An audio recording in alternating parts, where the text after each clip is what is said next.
Xbox On. Welcome to Xbox On, the podcast with one host about one console, the Xbox One. I am said host Jesse DeRosa, and on today's episode, we'll be talking about the latest Xbox news for the week of May 8th, 2020, including Xbox showed off a slew of games this week for the Xbox Series X as part of their Xbox 2020 initiative. Xbox subscription services are way up. Everyone is doing their own E3 alternative now, and a whole bunch more news because this week was crazy in terms of Xbox information.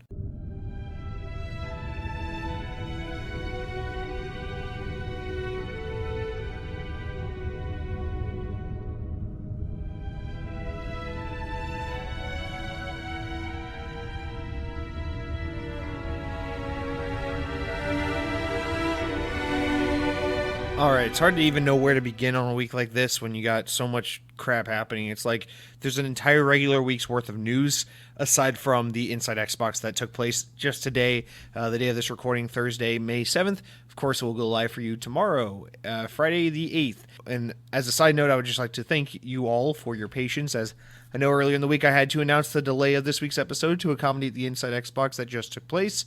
Depending on where you fall in terms of how well Microsoft did or didn't do with this presentation, it may be a delay that wasn't worth the wait. But nonetheless, here we are. We're doing our regular week show. Tons and tons of info to get into, so we'll jump right in. I don't like to cut out regular segments just to accommodate an extensive news week, so we will jump into our comments, shout-outs, everything from this week that you guys had to say.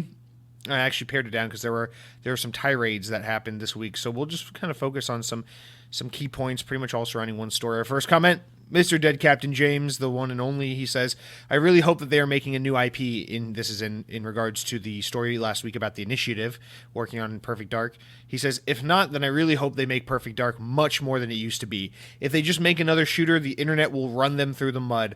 Well, Dead Captain James, if you could only see 1 week into the future, you would know that today Xbox is certainly being run through the mud. Our next comment, in regards to the same story, my brother goes in. We might have to skim through this one. He wrote us a little novella. He says, I agree with the concerns over the initiative. Perfect Dark is a IP that holds no sway for me, and I've been playing games my entire life.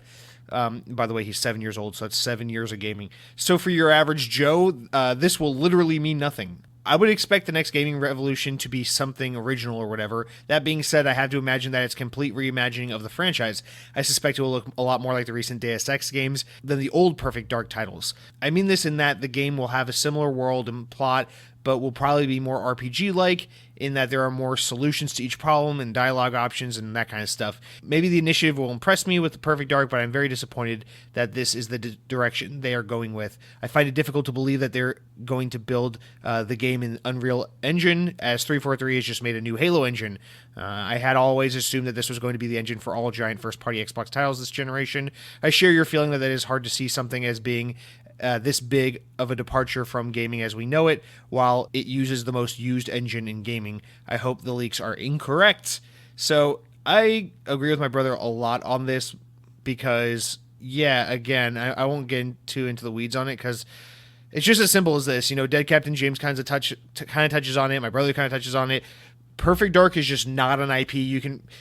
I'll put it in context like this because the best analog for it really is God of War. I hate to keep always drawing the parallels between Sony and Microsoft, but you just gotta sometimes, and God of War is the perfect analog for this, is it not? Because you got a franchise that's a really beloved PlayStation franchise. It's hack and slash.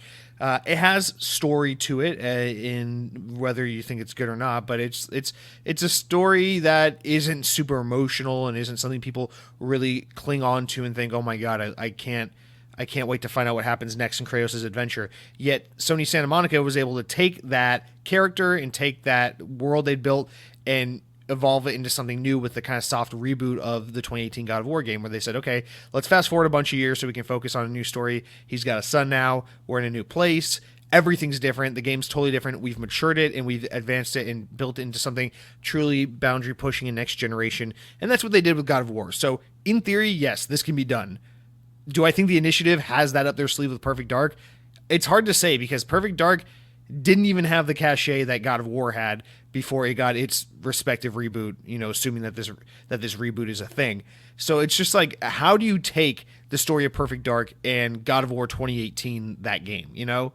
And aside from that, God of War was made in a proprietary engine. And we'll get into the engine conversation right now, but again, if you're going to make a revolutionary quadruple A first party game, you're going to use your own tech. You're not going to use Unreal Engine. So Lethal Migraine chimes in the same conversation in speaking of the engine they're using for this game, allegedly. He says, I get your Perfect Dark complaint, but I don't understand your Unreal complaint. A lot of great games have and are using that engine. So I come back with this.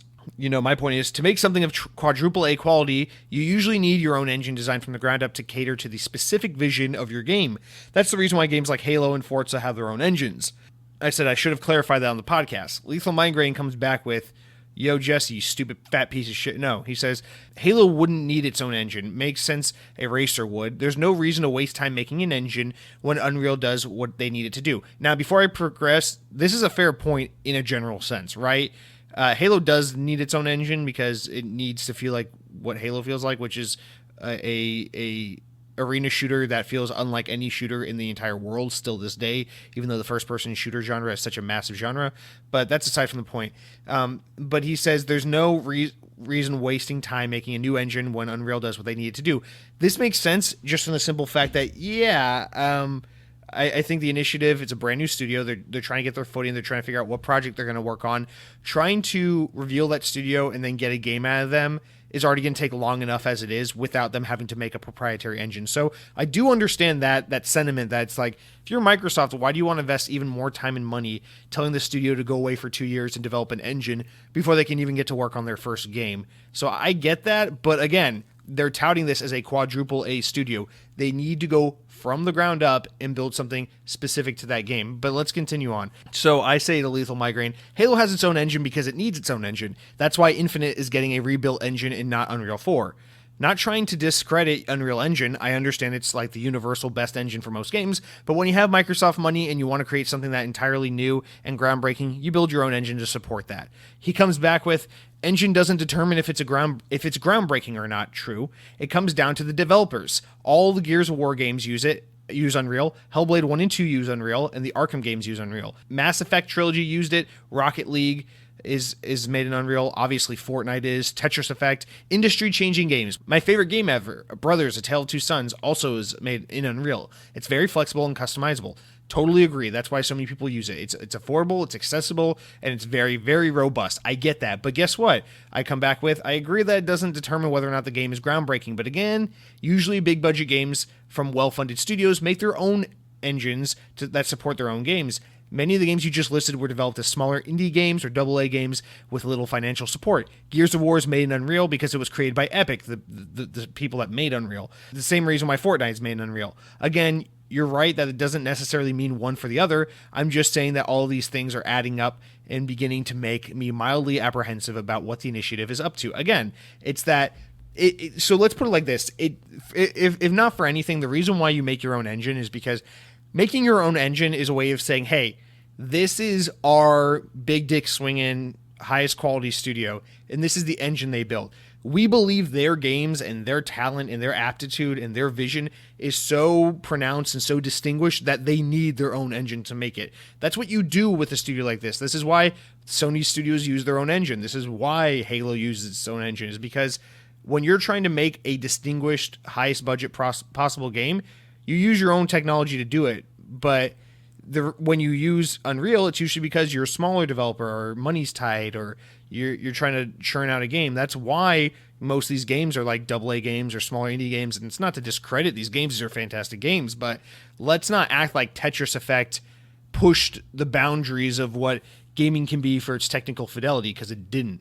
Let's not pretend, Hellblade pushed the boundaries of technical fidelity in a video game, because it didn't. It did push the boundaries of video games in terms of some of its narrative technology and some of its just the way it's played out and its story content, which, there's many ways you can iterate on a game and innovate in this industry without just having a powerful and intricate engine. But again, when you're trying to make a quadruple A game, you're going to make it a top tier experience from top to bottom in all disciplines of art.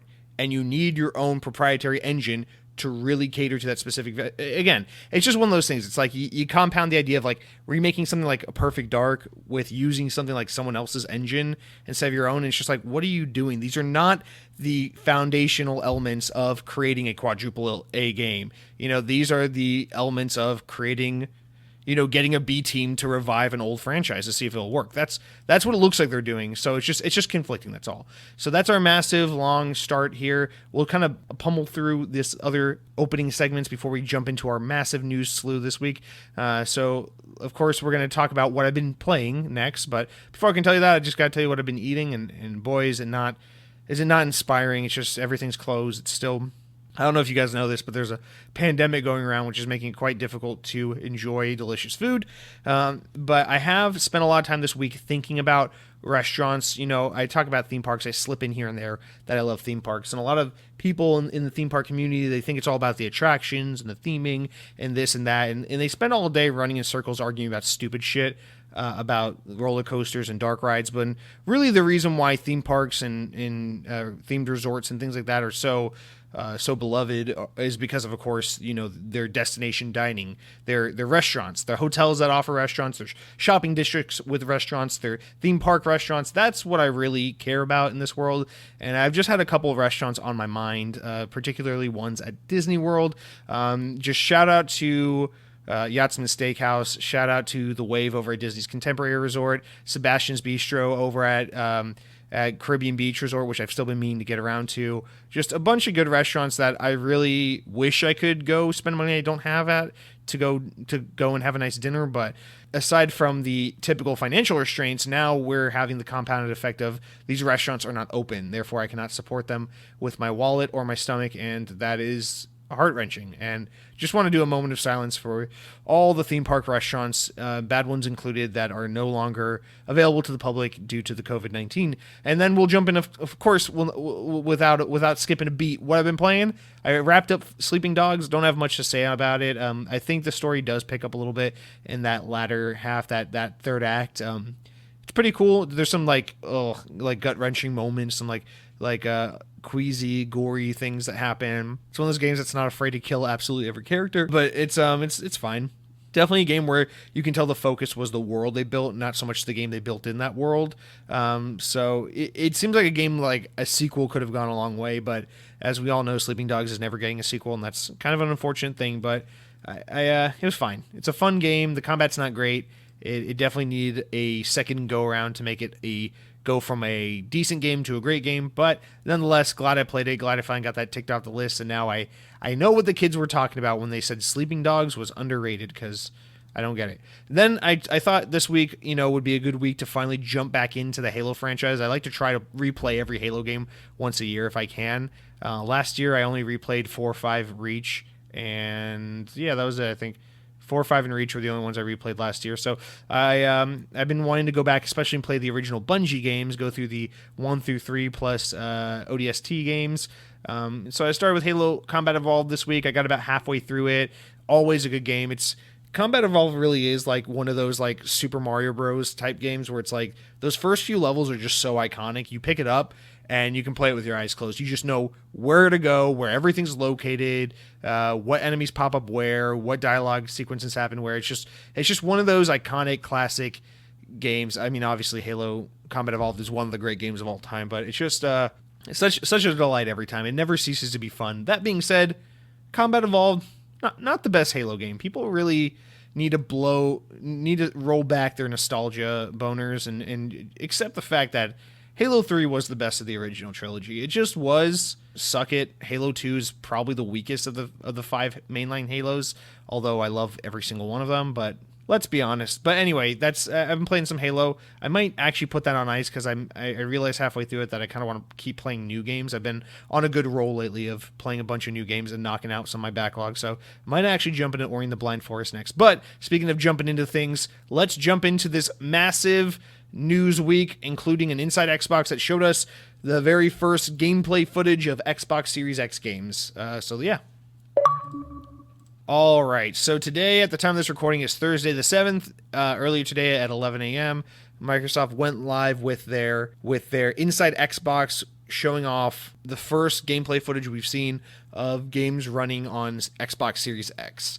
But before we jump right into that, I should say, this was announced in kind of a quick succession. There's a bunch of little news stories released, but basically Microsoft came out and said, hey, we're starting this initiative. It's called Xbox 2020, like 20/20. And it's basically this reoccurring series they're going to be rolling out over the course of the year. They're basically saying, we've got a shit ton of news leading up to the Xbox Series X, a bunch of new games, so much to share with you. Rather than doing one big E3 substitute in June, we're just going to roll out like little chunks of like little Nintendo Directs, little Xbox Directs, inside Xboxes, whatever you want to call it, to kind of satiate that E3 demand, as well as really keep the hype rolling from, now to the time the console launches this holiday season. So pretty cool idea, right? Instead of just 1 hour and a half Xbox conference in June and then radio silence till the box comes out, we're going to get, little 30-minute Inside Xbox episodes every month.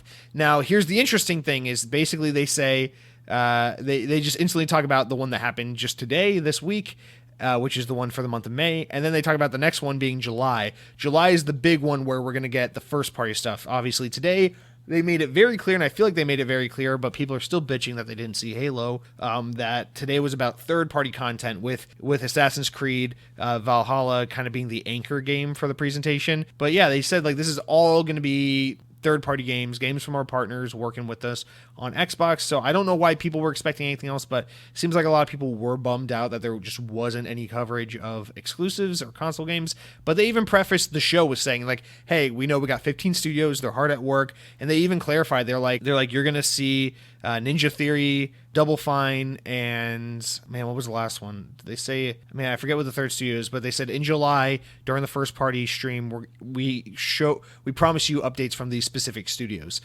So we know that stuff's all coming. But the interesting thing is that they left a total gap in the middle of May and July, which is a little thing you may have heard of. It's called June.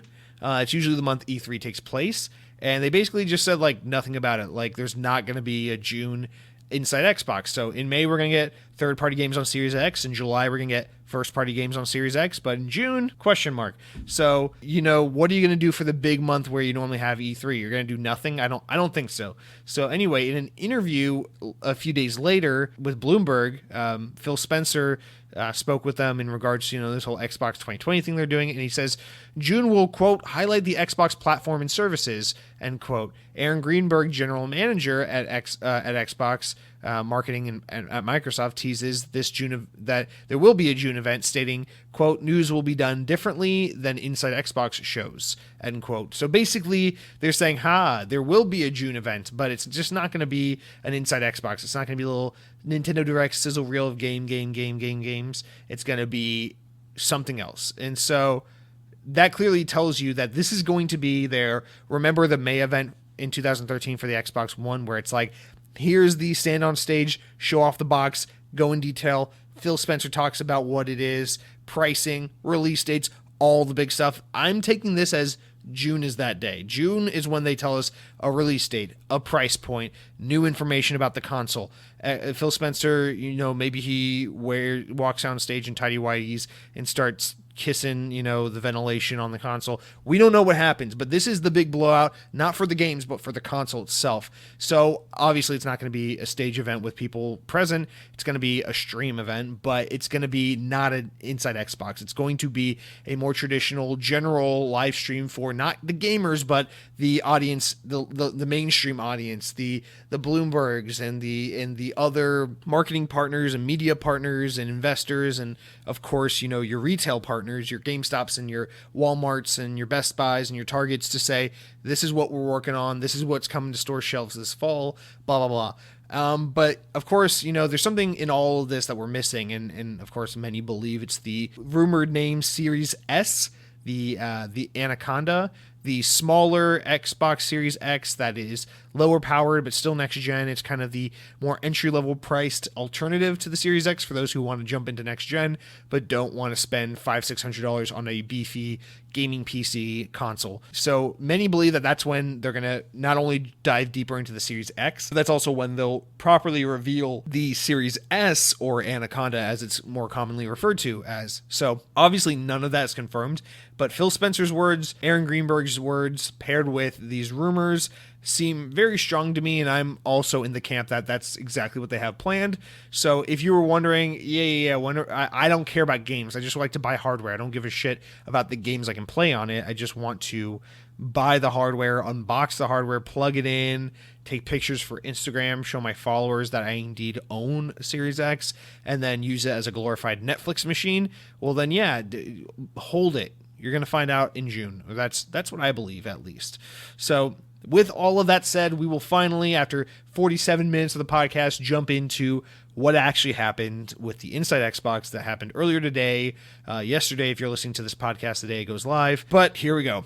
So the event was hosted by Aaron Greenberg, Matt Booty, and Damon Baker, who you may recognize from Nintendo. He worked for Nintendo for like 20 years or something, and was doing some of those early Nindies events that Nintendo was doing in the early days of the Switch.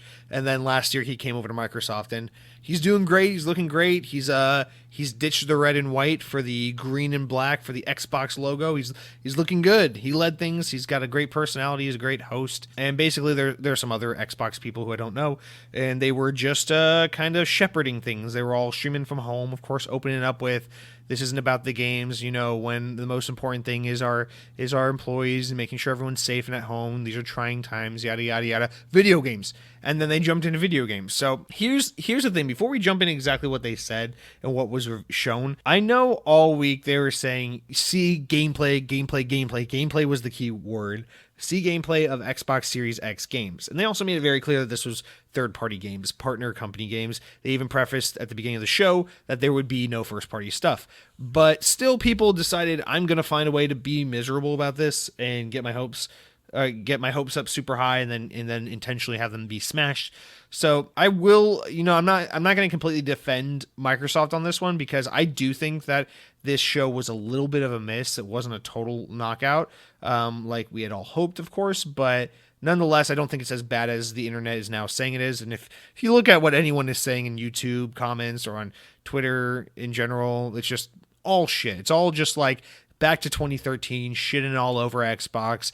Xbox is dumb. All PlayStation needs to do is shit out another Spider-Man game, and it's the greatest thing that's ever happened. But nonetheless, they jumped right in and they showed off. They showed off. First thing was like this like list of publishers and partners and studios working on Series X games. This is a trick we've seen before with console launches. I know Nintendo used to do this a lot. It's kind of a way of saying, if you think that we do a bad job of getting games on our hardware, look at this picture that shows 100+ icons of game devs and publishers. People are making games for a console. It's just one of those things. It's like, doesn't really mean anything, but basically every publisher, developer you can think of, plus a bunch of indies you never heard of, we're all on this list. And they're just promising that these are studios making games for 2020 and 2021 for the Series X.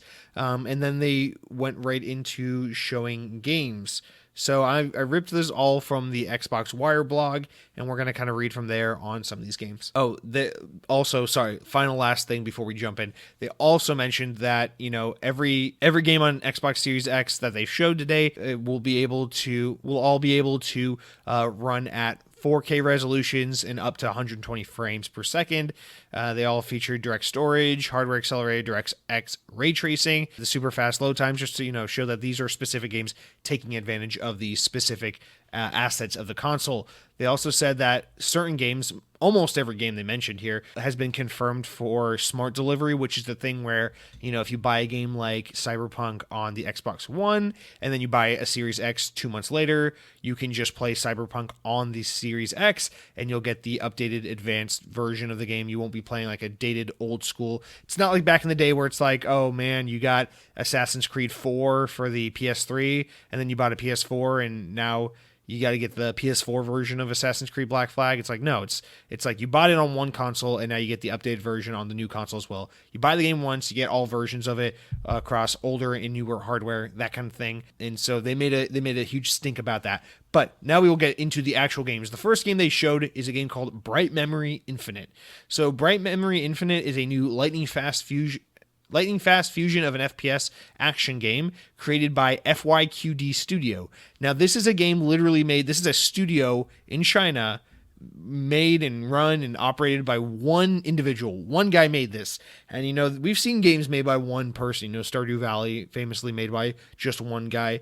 but watch the trailer for this game. This game, at least visually, is mind-blowing to me. Like, again, I know a lot of people were commenting that some of these games didn't look particularly next-gen. They didn't look that different from, like, Xbox One X games, but this game looks amazing. And what really sold me on it is, like, watch the trailer. It's, like, the amount of, like, wind and rain and debris and just shit flying around, leaves flying everywhere throughout the game, just like in real time, that kind of shit just constantly happening while this guy's running around, grappling enemies, shooting them to death, like slashing them with swords, jumping in air, freeze framing guys and slashing their bodies, jumping into a car, all this shit. And all of like this weather and background noise is just happening constantly, and the game just renders it flawlessly.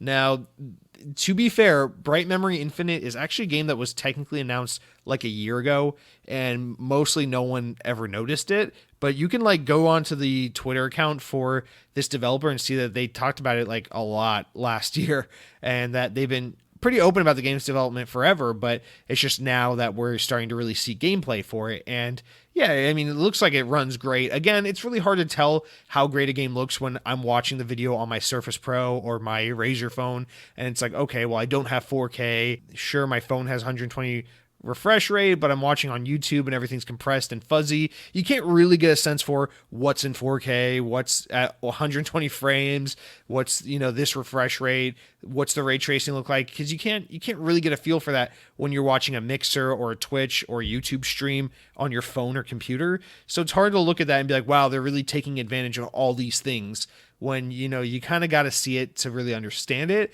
I get that, but if we're just talking purely about like textures and graphics and things like that, yeah, I get it. Like this game, along with pretty much everything we saw today, looks like some of the most amazing looking games I've ever seen, but not exactly like something I couldn't have ever seen running on an Xbox One X, or at least to my tiny brain and my uncultured eyes. You know, I could fathom these games running on other hardware that already exists today. So again, that was something that was criticized a lot. This is kind of what I was getting into last week about the whole, man, I don't know what to say about Phil Spencer coming out saying the jump from Xbox One to Series X is going to be like the jump from 2D to 3D. It's like, I think you might be making too bold a claim, although I have too tiny a brain to really understand if I'm right on that. But I kind of stand by what I said last week a little more now, knowing that, you know, we saw these games today and they looked phenomenal. They definitely looked better than anything that runs on my day one Xbox One, but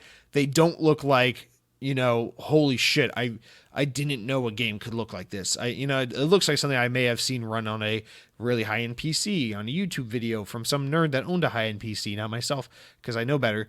But I don't know. Whatever. This is, again, I'm trying to reserve the judgment on like the way games really look and how next gen it looks until, you know, I have a Series X in my living room running on my 4K TV that I don't own, and really experiencing that for myself. But that aside, the game does look stunning. This game in general just looks super badass. It's like a little bit like futuristic, a little bit like Edo period Japan, and it's stormy and cyberpunky, and the guy's got futuristic high-tech guns, and he's got swords, and the enemies have like swords and knight armor and shields, and then he calls like a fucking DeLorean looking car in, and it's just a really badass looking game. And this is definitely a game I'm excited to keep my eyes on, but at the same time, it's like the fact that the game looks like this and it's being developed by one guy makes me think this game's gonna suck. Like, I don't understand how one person could possibly make this game. So there's got to be some catch. It's either stupid short, or he has a team of people working on it with him now, or the game's never going to come out because it's going to be like forever in development. I don't know, but like, I'm trying to take this game with a grain of salt just based on what was shown today, knowing that one person did all of it, and just say, you know, if this game comes out someday, I'm very excited to play it. But at the same time, I'm hesitant to say that, you know, this is up at the top of my list because I just don't even understand how such a thing is made. But anyway, the Xbox wire post is kind of out of order from here, so I'll try to keep a general order of how things were announced, but it might be a little off. But one of the next games we saw was called Call of Sea. This is another game I'm actually really excited about playing. It's being published by Raw Fury, and it's being developed by Out of the Blue. It's a new Spanish developer, pretty small team. I think there's like 12 developers or something working from home, and there are a lot of video game veterans, although they didn't specify who or what studios they've worked at previously. This is a game that is a a smart delivery title, so it will be coming to Xbox One. But it looks really cool. It's got a nice cartoony, almost Sea of Thieves like style to it. But it's in a first-person adventure puzzle game set in the 1930s that tells the story of Nora, a woman on the trail of her missing husband's expedition. The search takes place in a strange but beautiful island in the South Pacific, filled with secrets waiting to be unearthed. It is an otherworldly tale of mystery, adventure, and self-discovery. This game looks really badass as well. I mean, hopefully if you're listening to this show, you've seen the Inside Xbox and you've seen all these trailers. But if you haven't, I think you should definitely check this one out. It looks like a really cool game, and I'm definitely excited to play it. I hope it's a nice, shortish, 2 to 6 hour kind of puzzly walking sim game where I can just enjoy a nice, world to discover and learn this interesting story about. But it looks like a promising game. I hope this will be a good one. But again, this is definitely more of a smaller indie game, not big, pushing the boundaries of the console kind of game. Again, the art style looks stunning. The lighting looks stunning in the game. I assume this will be one of those games that's like, ray tracing takes real good advantage of ray tracing, but just in the sense of like its graphical fidelity it wasn't like, wow, I can't imagine a game would ever look this good. But still very, very excited to check that game out whenever it comes out. We also saw Dirt 5, developed by Codemasters. This is the game I was like, of all the games they showed today, this is the game I was like, probably didn't need to show this and one other, but we'll get to it. So yeah, I mean, it's Dirt. I think Dirt 4 is on Games with Gold right now. That's no coincidence if that's the case. That's a very carefully marketed thing where they wanted to coincide the announcement of Dirt 5 with Games with Gold. It's V Rally 4.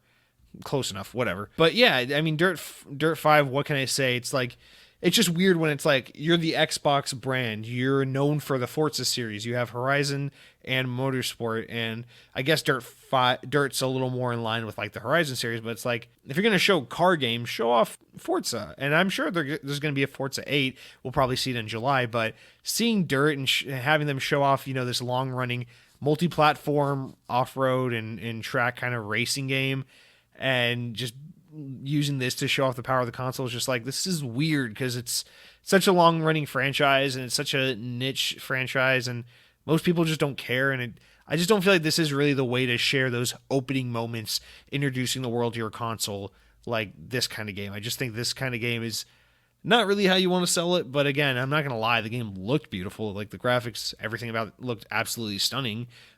It looks fun. I will absolutely never play it.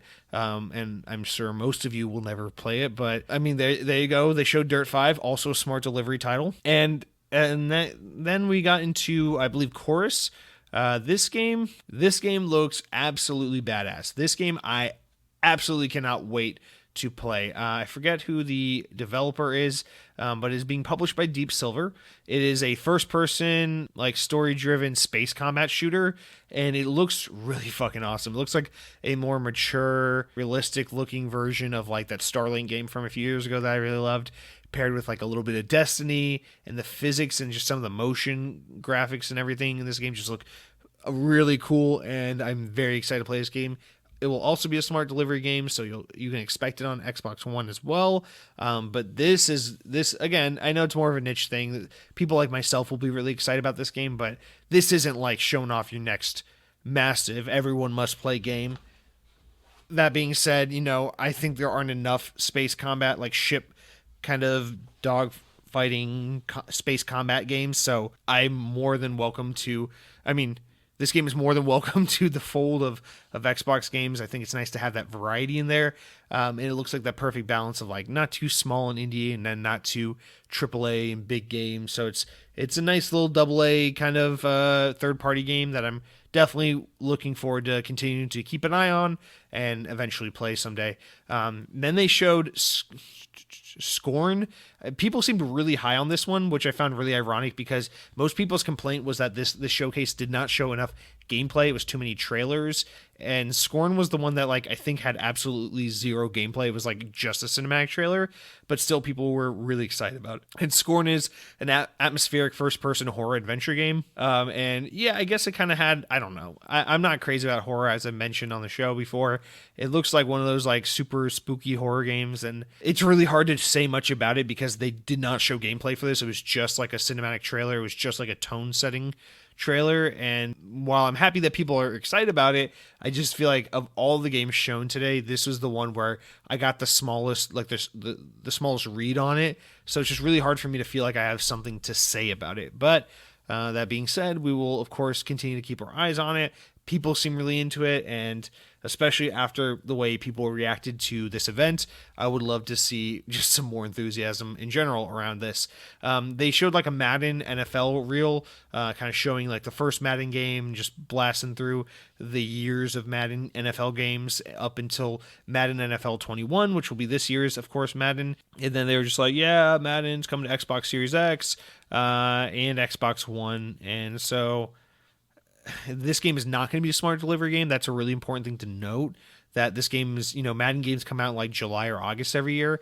This game's going to come out for Xbox One for $60 in July or August, and then come out again in November or whenever the Series X comes out, and you're going to have to buy it separately if you want to play on the new console, or if you want to play, the Series X version of it. You'll, of course, be able to play your Xbox One games on the Series X. So just a quick thing to note, it seems like that might be a little indicator that EA might be one of the publishers that's not totally on board with this idea of smart delivery. And that's the thing about smart delivery, is it's a great feature that only so many people are going to take advantage of. It's really awesome that we've already seen the promise of, like Ubisoft and CD Projekt Red saying, hey, we're there, we're going to support smart delivery, but this is what you got.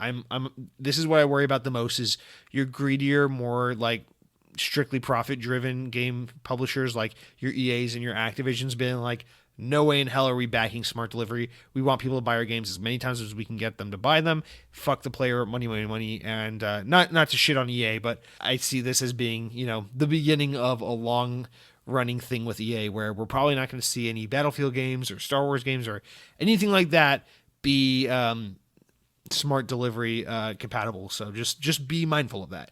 But yeah, Madden NFL, they barely showed any gameplay whatsoever. It was more of the trailer only. But whatever, it's Madden. People who like Madden buy Madden every single year, and people who don't like Madden try to pretend it doesn't exist because they just don't care. All right, then they showed, again, we're kind of out of order here. Oh, actually, they showed The Ascent. This is a really cool looking game, so I'm very excited for this. This one is smart delivery, and it's being developed by Neon Giant and published by Curve Digital. So apparently this game is a console exclusive. It's coming to just Xbox One, Xbox Series X, and Windows 10 PC, and probably Steam, whatever. But I couldn't find anything to really. I heard someone saying that. I think I heard on some stream I was watching, but I can't find any concrete information to say whether or not it is. So little asterisk. I believe this is a console exclusive, but this is a really cool cyberpunk looking co-op or solo action RPG. It's like top-down RPG, and it looks really, really cool. I don't know, the cinematic trailer they showed was really cool, but then the gameplay was also awesome. It's like a little bit like Helldivers, a little bit like Diablo, a little bit like your just generic twin-stick shooter. It's just kind of a unique product, but I'm really excited to see more of this game, and it's definitely something that is high on my list of Xbox Series X games to check out. Neon Giant is a new studio. They're a Swedish indie developer. And hopefully this is a really fun and promising game. They also showed off The Medium, which is Bluebird Team is the publisher. The Medium is another horror game. Now this is the one I think even more so than Scorn. The Medium is like a game people were really excited about. So another horror game, and they made the point to let people know that Akira Yamaoka of Silent Hill, the Silent Hill composer, is actually working on this game. So people were really excited to learn that. Again, in a conference or in a presentation full of so much anguish and hatred from the fans, it was nice to just see something where people kind of universally agreed was cool. So The Medium, if you're a horror fan, you might be interested in looking forward to that. Again, they didn't show too much of the game, but The setting is definitely pretty gory and next-gen bloodiness, so there's that. They also showed Vampire the Masquerade Bloodlines 2, which will be a smart delivery title. It's being published by Paradox Interactive. Now, I looked this up. The first game was published by Activision, and it was released in 2004. It's an old, obscure PC game, and it's kind of based in this Bloodlines like lore that's like it's like a popular board game, and it's a novel series, and it's connected to this like expanded universe of like World of Darkness, so they call it, which is like this expanded, I don't know, like monster universe. So apparently there's like it's a more niche thing, but apparently this is like a known universe that exists, and this is probably a pretty long awaited sequel. Again, it's one of those things where it's like I don't know if this is a game that's going to set the world on fire, but I'm sure this is going to make a couple of niche gamers really, really happy. That seems to be something Xbox does a lot these days, where it's like they're not making the next game that's going to sell 10 million units, but they're really good at like marketing and partnering with these smaller games that are kind of more fan servicey games. But that's what this looked like to me. I'm not sure. I found the trailer for it kind of annoying. Kind of reminded me of like a Dead Island game for some reason, and I was just like, eh. I watched it twice. I watched this whole presentation twice, and both times when this trailer came on, I was just like, I don't care about you. But then they announced Scarlet Nexus. Now, this is one of the two Japanese games that was shown off during the presentation. So at first, this is being published by Bandai Namco, and this is a smart delivery game. So Xbox One and Series X, forwards and backwards compatibility. But yeah, so I'll just read the description. It says, take on the role of Yuito Sumeragi, a new recruit of the OSF aiming to become an elite psionic like the one who saved him as a child. Armed with a talent in psychokinesis, explore the futuristic city of New Himuka and uncover the mysteries of the brain-punk future caught between technology and psychic abilities in Scarlet Nexus. So the trailer started out and the enemy types kind of look like really weird and deformed and kind of not cool or interesting, but then like it shows like your character and like the combat and his like weird crazy melee moves and everything. This game actually looks kind of cool. It's like a futuristic, like super anime over the top game, but like in a good way. I don't know really quite how to put my finger on it, but this is the rare example of like something that looks overtly Japanese and anime, but in a way that's not off-putting. And I'm really hoping this game doesn't suck, because I think I'm gonna put down my money and play this and buy this game, but I definitely want to see more of it. It's definitely one of the standout games to me. The combat and the world and the characters just looked really cool and interesting, and I like this idea of like this cross between technology and like just weird, like, I don't know, scientific, like just psychic mind power control, and just these weird characters that just look morphed and fucked up. But anyway, I think this was one of the highlights of the show. No doubt this will be on PS5, of course, but I think it's really important for Microsoft to get in front of the messaging and be like, hey, here's a Japanese game announced and shown off first on our console, and hopefully get that association built of this game with this console, because I know obviously Phil Spencer's making a huge push to kind of get more Japanese content on Xbox, and this feels like it's definitely part of that initiative. And speaking of Japanese content, the other Japanese game they showed was Yakuza Like a Dragon. So this game isn't called Yakuza 7, but it is the 7th of the mainline Yakuza series.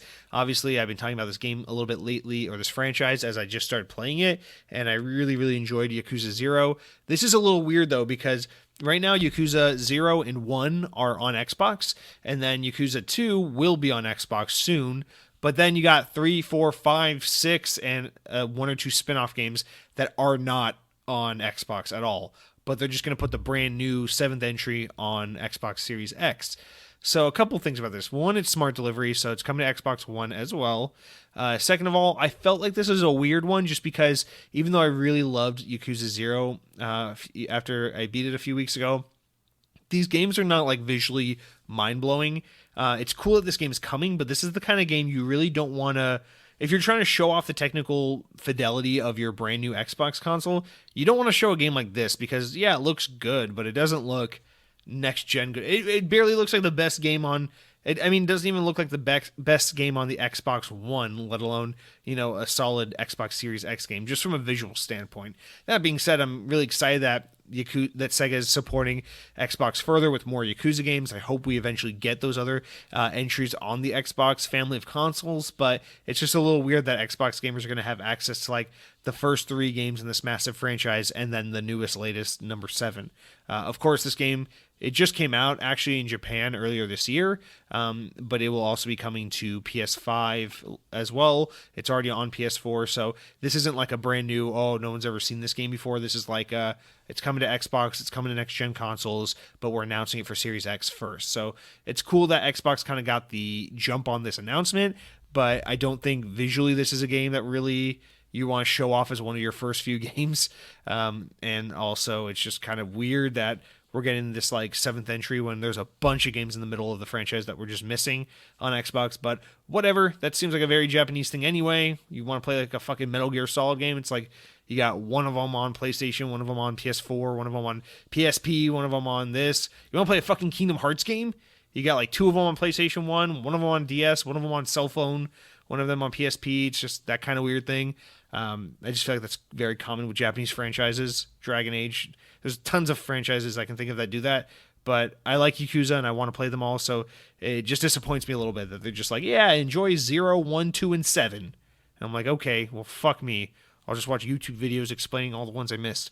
But anyway, definitely looking forward to that, hoping that we get more and more Yakuza and that this is more promising information that Japanese developers are interested in Xbox and that Xbox is really making a big stride and effort to get more Japanese content on their console and be more competitive with that international and Asian market that they've just ceded to Sony for so long. Let's see.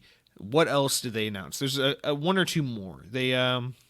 So this was like one of the absolute coolest games. This is like top 3 coolest games they announced. So Second Extinction, it's by Systemic Reaction. This is one of the 3 teams that makes up Avalanche Studios. Avalanche Studios, the team behind like Just Cause and that Mad Max game and Rage 2. These guys split into 3 studios like a month or 2 ago. This was a news story. So this is one of their studios. And they're making this game called Second Extinction, which looks just so awesome. It's a 3-player cooperative shooter. The goal is to wipe out mutated dinosaurs that have taken over the planet. The description says, teamwork is vital to adopt the role of one of the survivors using a unique combination of weapons, abilities, and skills to take out the vast numbers of enemies. Fight alongside a maelstrom of bullets, bombs, teeth, and claws, and gore. It's up to you to reclaim Earth. This is like a Left 4 Dead zombie game or something, but instead of zombies, it's dinosaurs. And it's like 1 part Turok, 1 part Doom, and 1 part Left 4 Dead. It's like you take the best aspects of like the concept of Turok, despite the fact that game wasn't really good. You take like the awesome kinetic combat of Doom, and you take like the endless wave of just like bunches and shitloads of zombie-like creatures, but in this case they're dinosaurs like Left 4 Dead, and that's kind of what this game looks like. This game also looked visually stunning. The rain effects, the lighting effects, the mud, the dinosaur, the gore, tons and tons of gore, looked fucking badass. This is a game I'm actually very excited to play, which is just really, I don't know, just really original, kind of surprising game to see. We just don't see stuff like this a lot. I feel like the zombie thing is so tired, but all of a sudden, I guess Doom 2016 really inspired the industry, because it looks like we're getting a lot of these like first-person shooters that are very kinetic and very like crunchy and arena-based. Just, I don't know, things that look very Doom-like, and I'm all for that because I love these kinds of games, and this looks like another very promising first-person shooter that I cannot wait to see more of, and will definitely be playing on the Xbox. I don't know if I already said this, but it is a smart delivery title, so you'll be able to get it on Xbox One as well as the Series X. Let's see, I believe, and then the final game they showed off was Assassin's Creed Valhalla, of course. They kept teasing throughout the show that stay tuned to the end, we're going to show Assassin's Creed Valhalla. This was probably the most disappointing thing they showed. I know I said Dirt 5 was, but this was disappointing in the sense that they kept talking about gameplay, and even Ubisoft was just like tweeting out stuff like, see gameplay of Assassin's Creed Valhalla on the Xbox Inside Xbox thing later this week, and everyone was so pumped about this, even though, I didn't personally care. I don't like Assassin's Creed, but, people were really looking forward to this, and it's really quite unfortunate that so many people had their hopes like just totally dashed, because what they showed was like a new cinematic trailer. It really wasn't gameplay. I know like everything they showed that was cinematic throughout the whole show was like in-engine, but it's like if you say you're going to show gameplay, don't show in-engine cinematics, show gameplay. You know, you may seem like everyone was going to see like quick demos of these games, not a cutscene, you know, running in the game's engine. So it was pretty misleading in that respect, and I didn't give a shit. To me, it just looked like another Assassin's Creed game or whatever, but this time with Vikings. But I know a lot of people were really disappointed about this one, but that was kind of their closeout. So they unfortunately ended on a pretty bad note for most fans. But, you know, obviously we will see more of that game coming soon. That game will be out this fall. It'll, of course, be on PC and PS5 and be a massive fall title. So all is not lost. We will see a lot of Assassin's Creed Valhalla coming soon, but this was a bit of a misleading thing to like really anchor the show around this one game and then have this game be like the one that you showed the least amount of gameplay for, with the exception of like Scorn, which was a game no one was expecting. But yeah, overall, now that we've gone through the games, overall this was a somewhat disappointing show for a lot of people. Immediately, it was one of those like things where like the YouTube videos that Microsoft uploaded quickly became like super overwhelmingly downvoted, and then apparently Microsoft started deleting negative comments and deleting and having downvotes deleted. I don't know that this is really a thing, but apparently this happens sometimes with videos. This isn't the first time I've seen comment sections accusing this of happening, but apparently a bunch of downvotes and comments were deleted, and it's just like, you know, all over YouTube and Twitch and the internet, it was just people totally shitting on Microsoft, saying, oh my god, you know, I can't believe they built all this momentum and then they just totally screwed up, and they just laid the groundwork for Sony to walk in, announce PS5, and do basically nothing but just automatically win because this is ass, Microsoft is ass, Xbox is the worst, blah, blah, blah, blah, blah.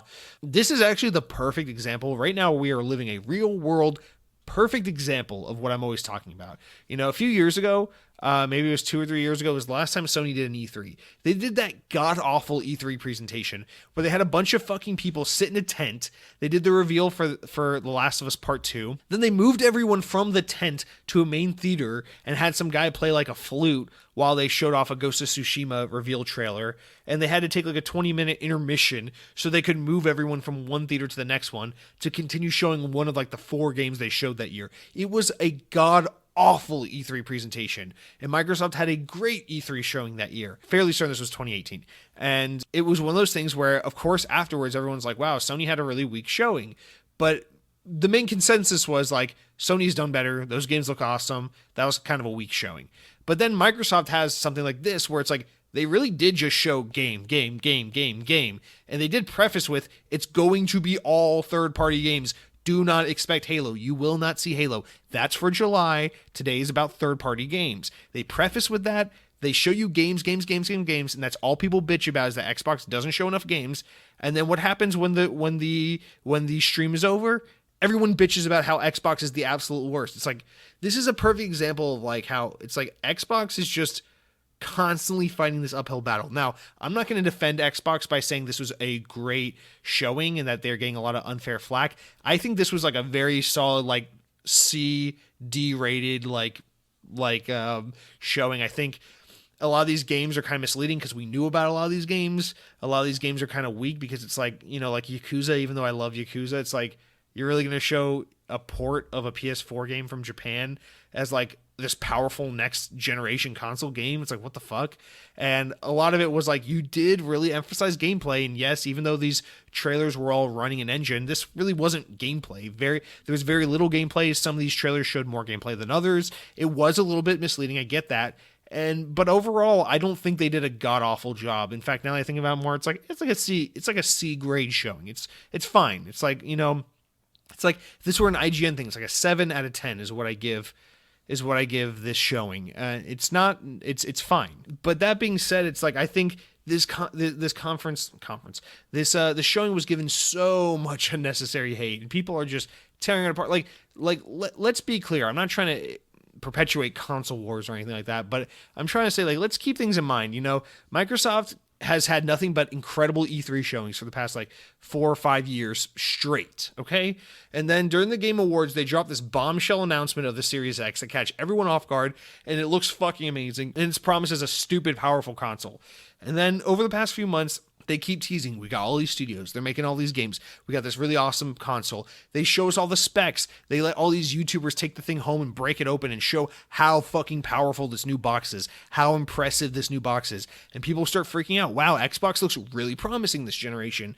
And then Sony keeps fucking punting and punting and punting. And there's all these rumors that, the PS5 isn't ready to go. They can't figure out a price. There's issues with it in development. It's not, it doesn't have proper backwards compatibility. It's not nearly as powerful as the Xbox One. There's all these issues with Sony, and then they have that awful Mark Cerny presentation where he just fucking lectures you like a college course about the internals of their SSD, and everyone's like, wow, that was really boring, and everyone gives Sony a little bit of shit, and all they've really done so far is shown what the controller looks like, and so yeah, everyone's joshed on PlayStation a little bit, but the comments aren't like, oh my god, Sony is shit. Fuck Sony. Sony's so stupid. If you go into like the deep corners of the Xbox fan community, it's people shitting on PlayStation. But if you look at the general conversation, it's like, wow, PlayStation, please show us the PS5. We're really excited for it. I know PS5 has been kind of mismanaged in terms of announcements, but I'm still more excited for the PS5 than the Xbox Series X because PlayStation.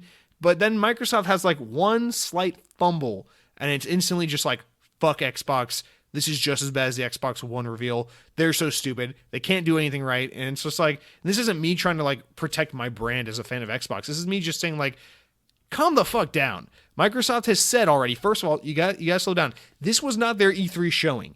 This is them saying we have so much shit to talk about this year that we have parsed it out into a multi-month presentation of like seemingly endless content pertaining to our new console. Meaning in May, which is this month, this first showing, we're going to give you a small taste of third-party games, indie games, third-party games we do not develop that will be on our console, the back-end stuff, the afterthought stuff. Then we're going to show you more shit about this console, presumably give you pricing and release date information, all that shit you're clamoring for. Then we're going to show you Halo and what all of our other first-party studios are working on. There's so much stuff down the road that we haven't learned. It's like they showed us like the worst content of their next, like if everything they're doing in the next few months as part of this Xbox 2020 initiative all adds up together as like what would have been their E3 presentation. Today we just saw like one part of that. Yet people are here judging this conference as if it was like the whole thing and they really fucked up and there's no way to recover from this. It's like, dude, they showed off like some stuff. They've intentionally prefaced with the fact that the best has not been revealed yet. We still haven't seen the best stuff. So it's like, what are you fucking talking about? I understand it's like, if they had just started with the big stuff, if today was about Halo and the first parties and it was an hour-long thing of all their first-party games, I agree that optically probably would have been a better decision because you want to start out big dick swinging because if everyone like can't keep their breath, they're so excited about Halo, next month or in 2 months when you show all this third-party stuff, it's okay if people are a little let down because they can be like, okay, there were some cool games. It wasn't nearly as cool, but, who cares? We got Halo Infinite and all this other shit that we're looking forward to. I agree. That's how they should have done it is first-party, then third-party, not the other way around. But still, like, I don't understand why a rational person can't watch the stream, be mildly disappointed with what they saw and go, oh, but you know what? That was the appetizer. That wasn't the fucking entree. That was like the taste of what's to come. We haven't even seen the good stuff yet. I just named a bunch of cool games. Like, I agree, this wasn't like a jaw-dropping presentation, but like going through the list, like, I don't care about Assassin's Creed. Bright Memory Infinite looks really cool. Call of the Sea looks really cool. Chorus looks really cool. Don't give a shit about Dirt 5. Scarlet Nexus looks really cool. Scorn, people are excited for it. Second Extinction looks awesome. The Ascent looks pretty cool. The Medium, people are excited for that horror game. Vampire the Masquerade, I don't care about it. Yakuza, that looks awesome. Those are a bunch of fucking awesome games. Like, holy shit, I'm excited about more than half of those games. That's amazing. Like, think about any E3 presentation you've ever seen. It's like, I understand how exciting E3 is, but the reality of E3 for everyone is that you sit there and you watch Microsoft's hour presentation or Sony's or whoever's, and you're really only interested in like 3 or 4 games at most that they announce. You got to sit through the stuff you don't care about to get to the good stuff. And today was about some of the smaller stuff, some of the things maybe most people aren't going to care about. And I think they kind of made that clear but the miscommunication is when they really put the emphasis on gameplay footage. So I do understand the criticism on that. I don't think Microsoft deserves a pass for that. Don't think I'm giving them a pass for that. I agree. There was a lot of like CGI looking trailer stuff and just like this, sure, this is running an engine, but this isn't what you play. You don't play dialogue. You don't play this cutscene of people fighting. You play the game, and we want to see the game in action. I talked about games like Scorn. It's like, yeah, we get it. You want to see what Scorn actually looks like. What is the game? We don't care about just the atmosphere. I want to see what this game looks like in action. That's a total reasonable criticism. But still, it's like, chill the fuck out. Give Microsoft the criticism they deserve. Don't write off this whole next generation console just yet because they showed you the least interesting stuff already. Like, stay excited, guys. We got so much more down the road. We don't need to start rioting in the streets and spreading coronavirus out of anger for what Microsoft's done until they fuck up Halo Infinite. Just hold on till July. We'll get through this. It's not that bad. I really think people are overreacting about this, really giving Xbox a lot of unnecessary shit, and a lot of people are just blindly giving PlayStation an unrelenting amount of support and love just because they're not Xbox. Like, you still don't know anything about PS5. All you really know is it's got a fast SSD. You know what the controller looks like from a rendering and not an actual picture of it. And you know that it's going to be expensive and play fucking God of War 2. Like, chill the fuck out. Like, PlayStation 5 is going to be great, but it's not definitively the greatest thing in the world just because you're not excited about Dirt 5. Get over yourself, buddy.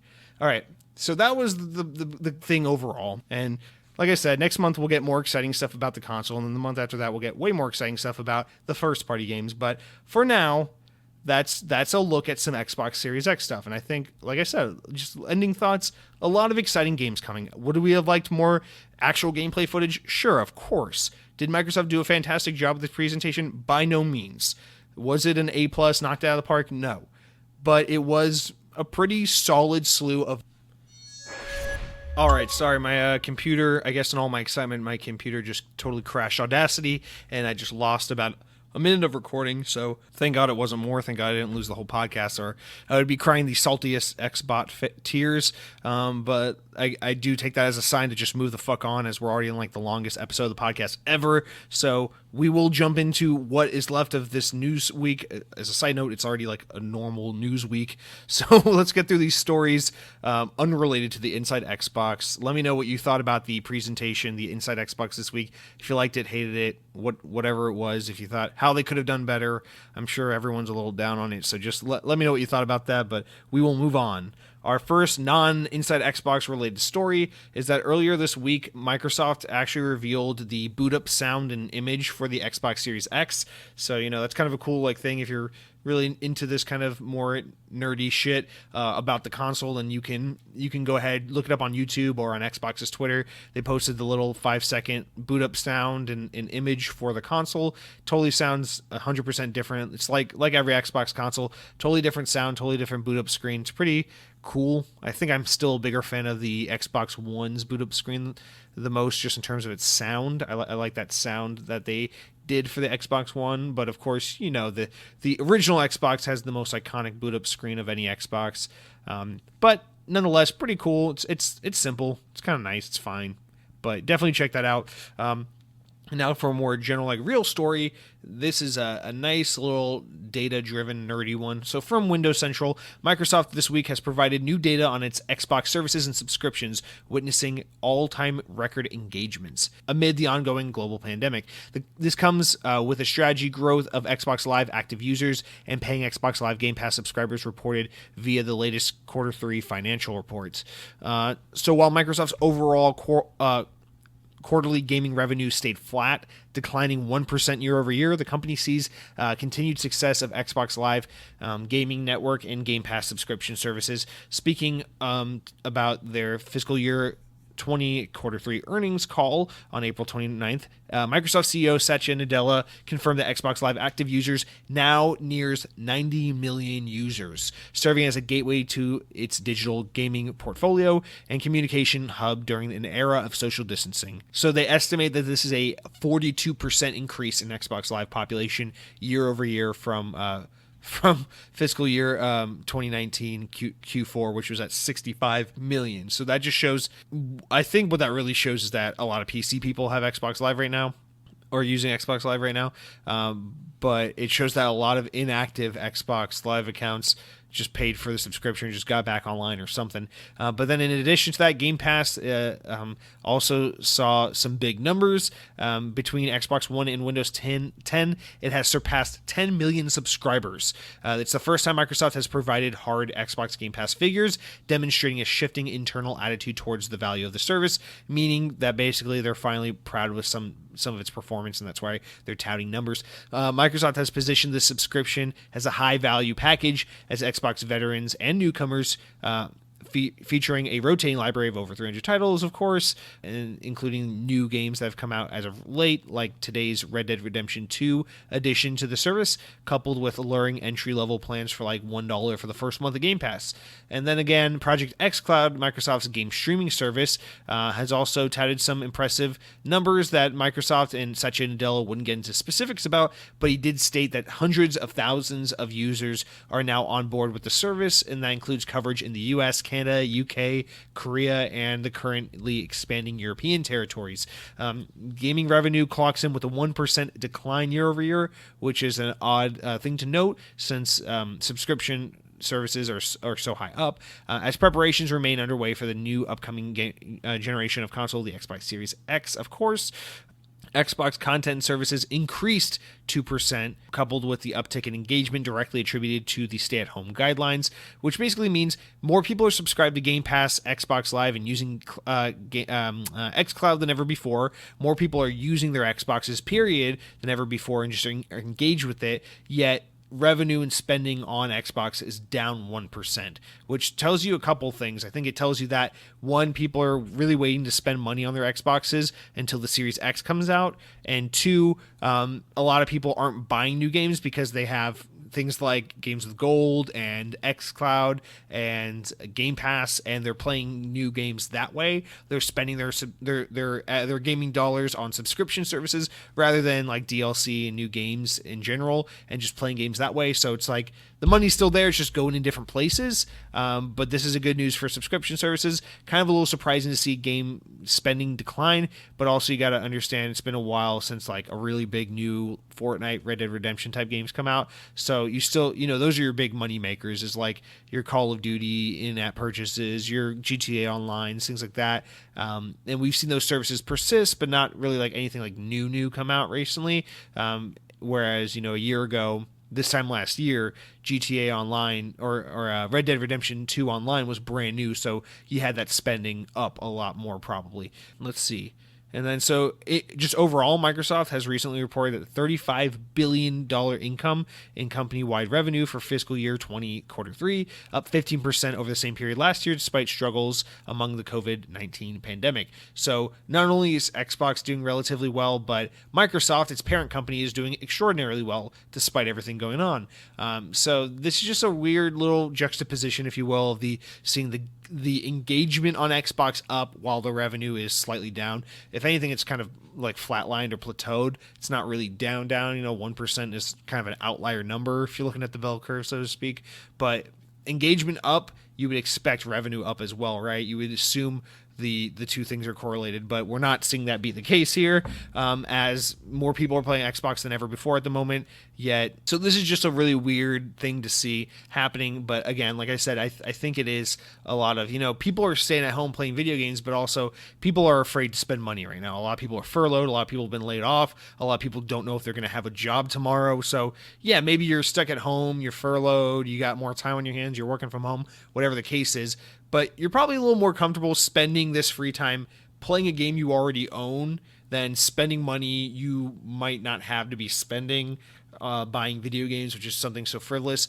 The only thing that really pokes a hole in that logic is that generally when the economy is doing poorly, gaming is something that actually kind of benefits from it because it's a relatively inexpensive hobby. I know people like to bitch about the cost of games and things like that, but when you compare playing video games to a lot of other hobbies out there, it's relatively inexpensive and it's kind of an easy, accessible form of escapism. So generally gaming does pretty well in a poor economy, but this is kind of, obviously a very specific, unprecedented time where I think people are scared in different ways than usual. So this could, there's no real telling how COVID-19 is really playing an impact on how people are spending their money and how that exactly correlates with Xbox and in games in general. But I think, that paired with the anticipation of new hardware, paired with people starting to play more games via Game Pass and games with gold versus buying new games, is you're seeing the money go into the subscription services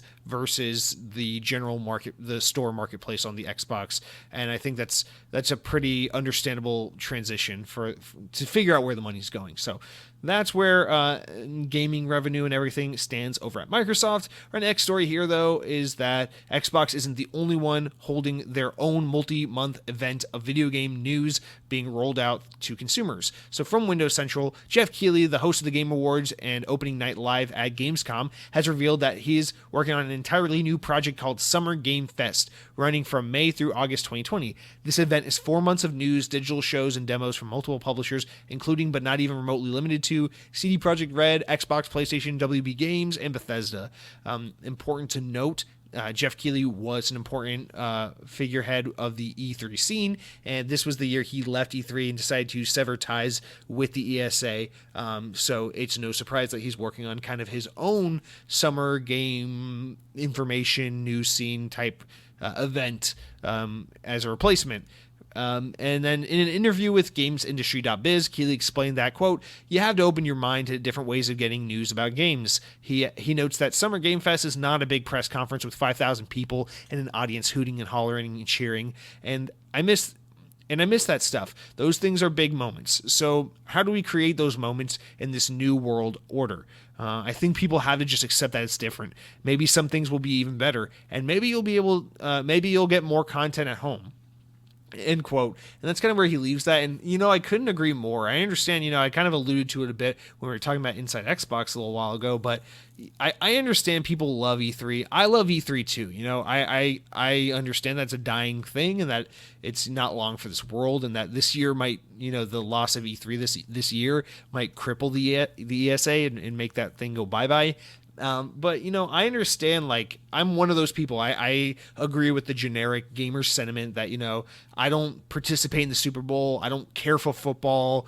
E3 is my Super Bowl. E3 is that time of year where I get all jittery and oh my God, there's so many games. I gotta request a day or two off work so I can just sit at home and make junk food and just drink Mountain Dew and watch these press conferences and get all heated and excited about what's happening. I love that. And, I'm not big on the whole, the false hype train, the whole, thinking this new game is going to be the second coming of Jesus and we all got to get super excited and bent out of shape over a fucking video game. But it is fun to be a part of that collective conversation and to be excited about what's going on this specific moment in time about this specific hobby, knowing that pretty much everyone who exists in this industry, in this shared, community, is also pretty excited about the exact same thing. It just feels like, you're sharing a moment and it's palpable and you see the crowds and the audiences roaring and cheering it on. It's just, E3 is just such an indelible staple of the games industry. It's hard to imagine a world without it. But at the same time, I think, years like this one where you can't have E3 and, with the kind of, endearment and acceptance of things like Nintendo Direct, I think this is a really good opportunity for people to really embrace the positives of streaming.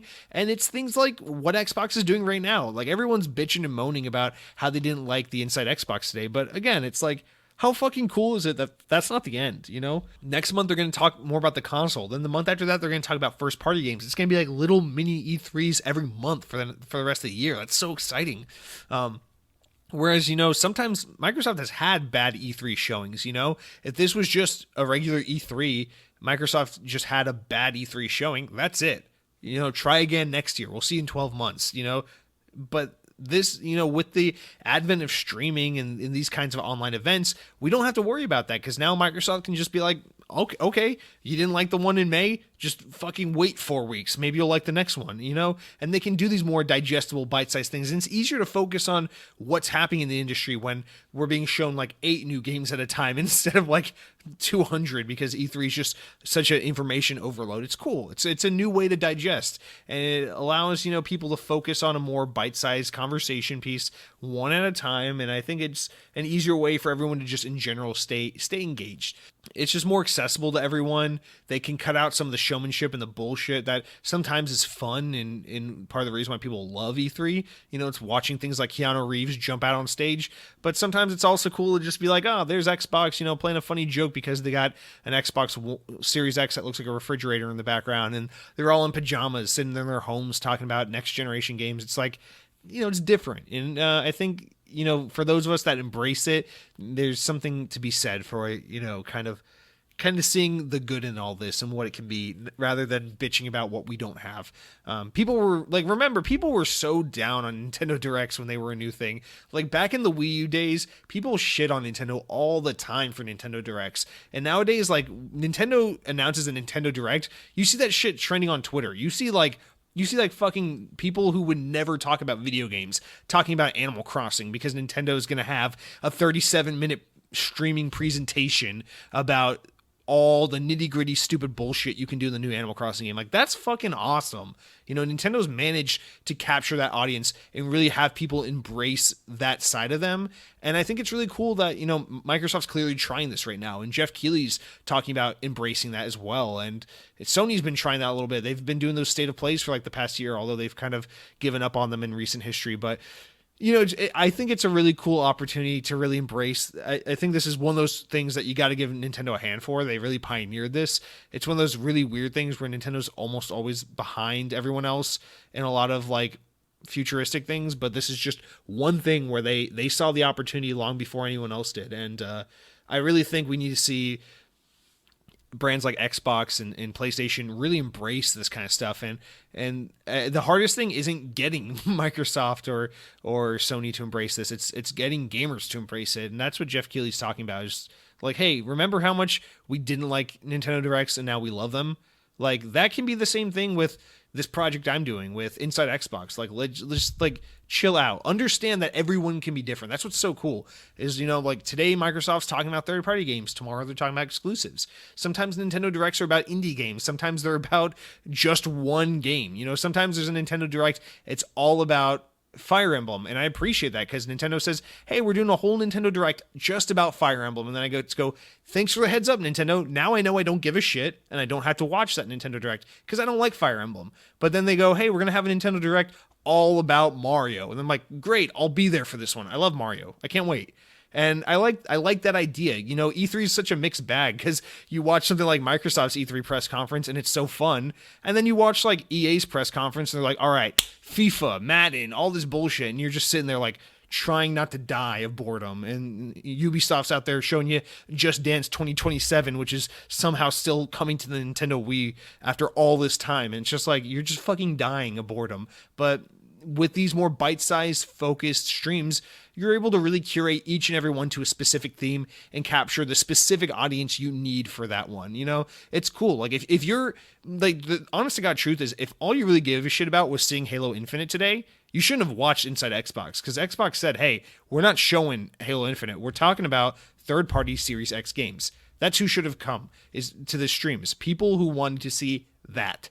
And it's just, I don't know. I think it's a way better way to control the message, and people really need to embrace this kind of this new frontier of messaging in news announcements in the games industry.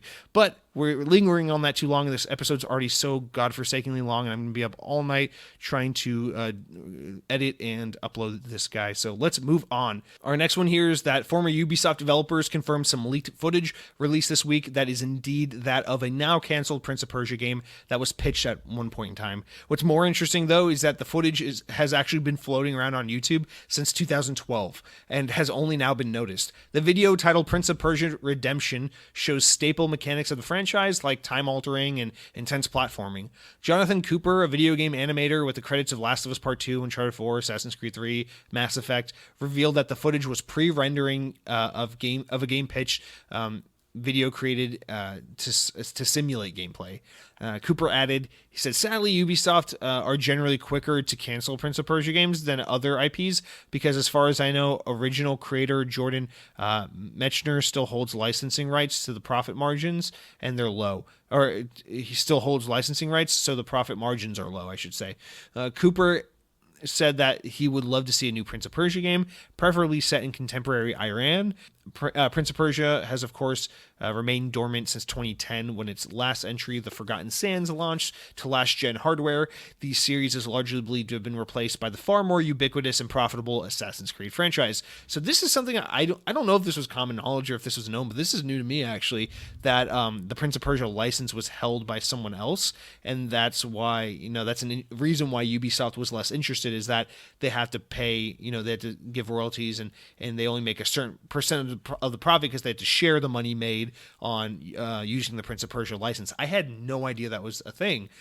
So that actually explains a lot, because I mean the conventional wisdom surrounding Prince of Persia for so long was that Assassin's Creed was kind of Prince of Persia's spiritual successor, in the earlier days of Assassin's Creed, and it just kind of got so popular and so far ahead of itself that it just got to the point where it's like, we don't need the redundancy of Prince of Persia and Assassin's Creed. We'll just do the one that makes more money and the one that people like more. I didn't realize that, Assassin's Creed was just like a wholly owned thing that's more profitable for the simple fact that the money's made on Assassin's Creed is Ubisoft's money and no one else's. So that's actually just, in my opinion, the most interesting fact about that, aside from the fact that this footage has apparently just been buried somewhere in YouTube since 2012. It's been there for like 8 years and just no one knew about it until now, which is mind-blowing, but pretty cool. Go ahead and check that out if you are interested in seeing some forgotten Prince of Persia concepts.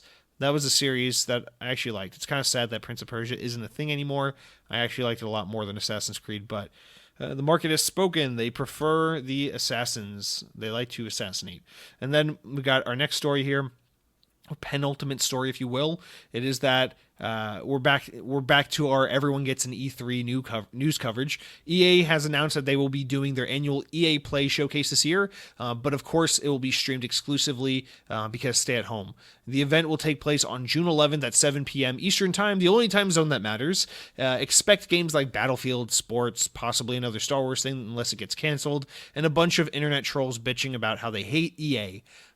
So that should be no surprise. EA Play has been a thing for a couple years now, and they're still going to do it. It's just going to be a digital thing. I don't really have much to say on this, except that, it'll be interesting to see what games they're going to talk about. They've been teasing an HD game, so maybe Mass Effect's coming back in some form. I'm pretty sure we'll see a tease of the next Battlefield game, which is supposed to come out next year, and then, hopefully we'll get something on another good Star Wars game. But I really don't know what else to expect from EA other than like FIFA and Madden. And then our final story for the week is from Windows Central, is that Epic Games has introduced Unreal Engine 4.25. And speaking of Unreal, and while there are dozens of new features to be excited about, the highlights is that it supports the PS5 and Xbox Series X.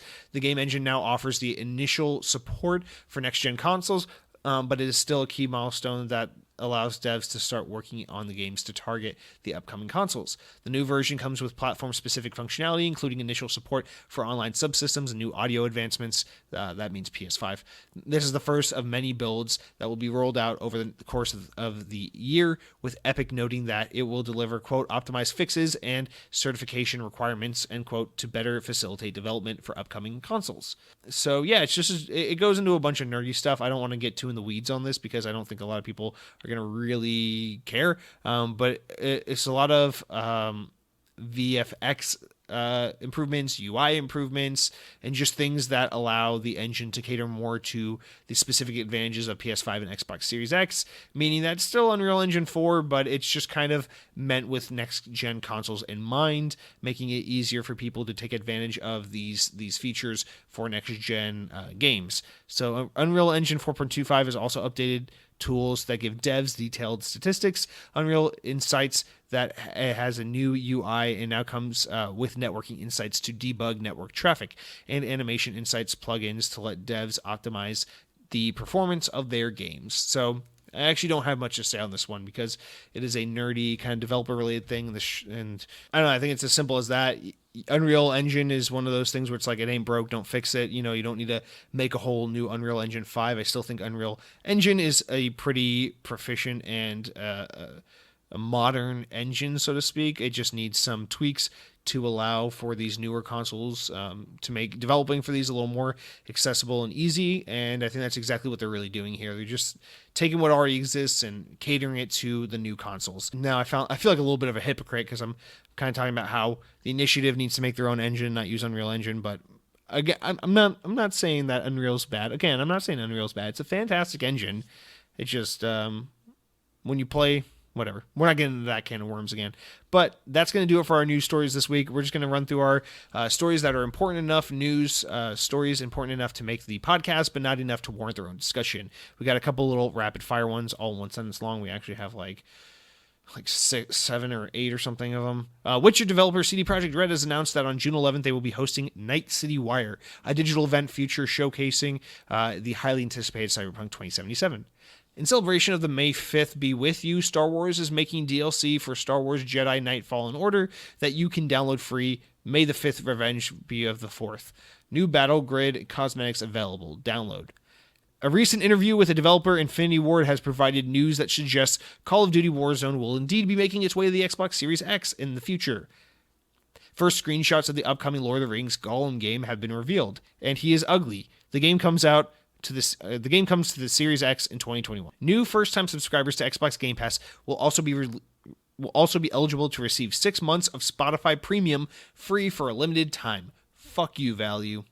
And finally, EA has teased an upcoming HD remake coming soon. Tune into EA Play on June 11th to find out if it's the Mass Effect trilogy that everyone's been begging for years or not. And that's going to do it for all of our news this week, guys. I know we're already at like the hour-and-a-half mark. This is the longest episode of Xbox On.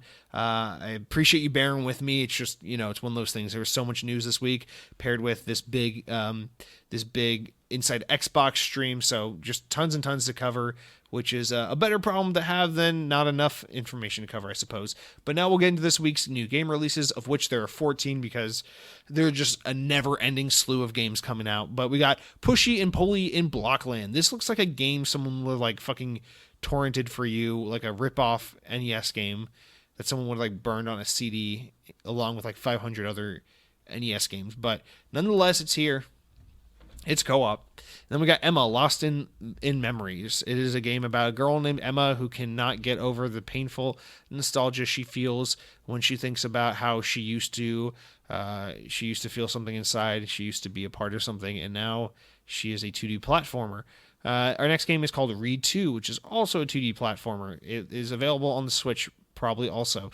Our next game is called Task Force Campus, which is like there's like these weird butts floating in air. It's 2D. There's like prisms and something says hard at the top, and there's a timer and a score button. I don't care. It's a shoot 'em up. The next game is called Zombies Ruined My Day, which kind of looks cute. There's like a big clown zombie. He's giant, standing in front of a carnival and a castle, and there's like some dude with a shotgun. It looks like a Flash animation game. Probably would be really fun on the this would be a fun game to play on the computer while you're at school with free time. Professional Farmers American Dream is our next game, coming out on May 6th. This is a farming simulator, but not just any farming simulator, because in this game, rather than controlling the farming equipment to, tend the land and feed the cattle and whatnot, you play the opposite. So instead of getting to ride the lawnmower over the grass, you get to play the grass being mowed by the lawnmower. Instead of playing the farmer milking the teats of the cow to get that succulent milk, you get to play as the cow teats, just getting squished and pulled in every which direction. So it's a very interesting twist on the farming simulator. Highly recommend it. I'm definitely going to enjoy that. Our next game there is called Infinite Beyond the Mind. This is a game where you play in a snowmobile. It's like Ice Climbers if they finally got snowmobiles instead of just running around with a string everywhere.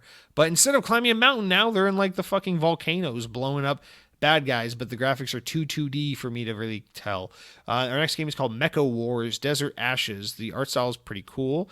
Looks kind of like Invader Zim meets Star-Lord from Guardians of the Galaxy.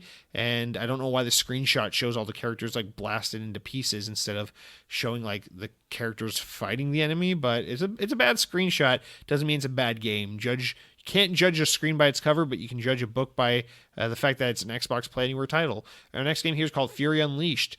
This is basically a knockoff to Metal Slug, but the difference is it has Unleashed in the title, which means it's half related to Sonic Unleashed, which is a game I highly recommend you play. Our next game here is called Super Mash, which I assume is like which is actually like it's obviously it's a play on Super Smash, Super Mash. Obviously, it's inspired by Super Smash Brothers, of course, but rather than actually playing as the characters fighting, you play as the dolls that are in the room in the intro sequence of the first Smash Bros. Game on N64. Next game here is called Sin Slayer Enhanced Edition. In this game, you play as sinful slayers. You fight in turn-based combat. You get +1 rage, you get weakness. The problem with this game is that I have nothing to say about it to make you laugh. I'm really out of energy, to be honest with you. And then Ultimate Ski Jumping 2020 is our next game, which is like one of those mini games from Sonic and Mario at the Olympics Games, except it's just one of the games instead of all of them. So you can pay a lot of money for not a lot of content. Dukes of Defense is our next game. It is so low polygon that the castles look smaller than the trees. But needless to say, it is another game where you play as orcs and knights fighting each other. It's like every fucking 2D game. I just cannot believe this many games come out and look the exact fucking same. Farming Simulator is definitely my pick of the week. Our last game here is called Ghost Files 2, Memory of a Crime, but I'm pretty sure we talked about that game a few weeks ago, and it's just making a comeback to drive me fucking insane. So definitely go ahead and check out that Farming Simulator game. That's going to do it for our podcast this week, unless you want me to remind you of the games of gold, which I will do. We got V-Rally for the whole month. You can download that. We got Warhammer 40k Inquisitor, which you can get from May 16th through June 15th. On the 360 side, we got Sensible World of Soccer, which you can get until the 15th. And then we've got Overlord 2, which you'll be able to get starting on May 16th through the rest of the month. Those games will, of course, be backwards compatible. But that is it for this week's very long, very exhausting episode of Xbox On. Guys, I appreciate you listening. As always, like I said, please leave me your feedback on what you thought about the Inside Xbox conference. Are you more excited, less excited for what's going to happen with the June announcements and the July announcements? Personally, I just want to know the price of the Series X, and I want to see gameplay of Halo Infinite. Those are the only two things I give a shit about, because I need to know how much money I'm going to lose on this thing and when I can fucking, or just what this new Halo game looks like. That's all I care about. But I'm excited to hear what you guys think, if anything at all. Lethal Migraine, please don't be too mad at me. I respect you and I appreciate your feedback and your engagement. But now is not the time for apologies. Now is the time for Eric to play us a lullaby so that I can go to sleep and rest my weary head.